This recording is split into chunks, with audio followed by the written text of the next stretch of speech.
दोस्तों, इन दस report and analysis में आपका स्वागत है। क्या आपको पता है इंडिया एक ग्लोबल मैन्युफैक्चरिंग हब बनाने के रास्ते पर है? चलिए हम बताते हैं।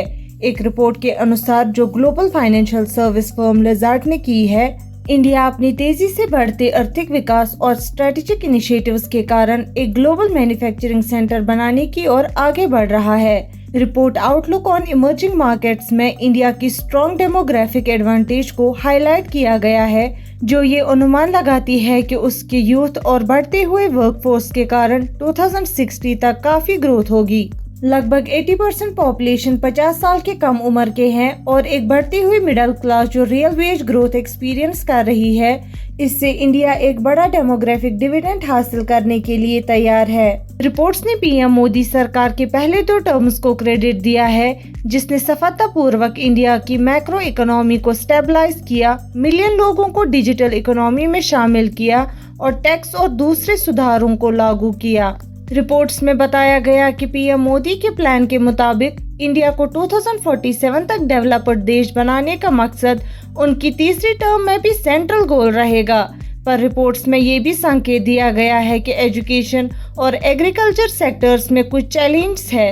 इंडिया दुनिया की तीसरी सबसे बड़ी इकोनॉमी होने का रास्ता तय कर रही है, जिसमें जीडीपी $5 ट्रिलियन को पार कर रही है और अब 2047 तक $30 ट्रिलियन इकोनॉमी को हासिल करने का टारगेट है। प्रधानमंत्री ने शनिवार को NITI आयोग की बैठक की अध्यक्षता की थी, जिसमें विकसित भारत 2047 को सेंट्रल थीम के रूप में लाया गया था। उन्होंने इस बात को जोड़ते हुए कहा कि देश को दुनिया में हो रही टेक्नोलॉजिकल और जियोपॉलिटिकल चेंज के मौके का फायदा उठाना होगा।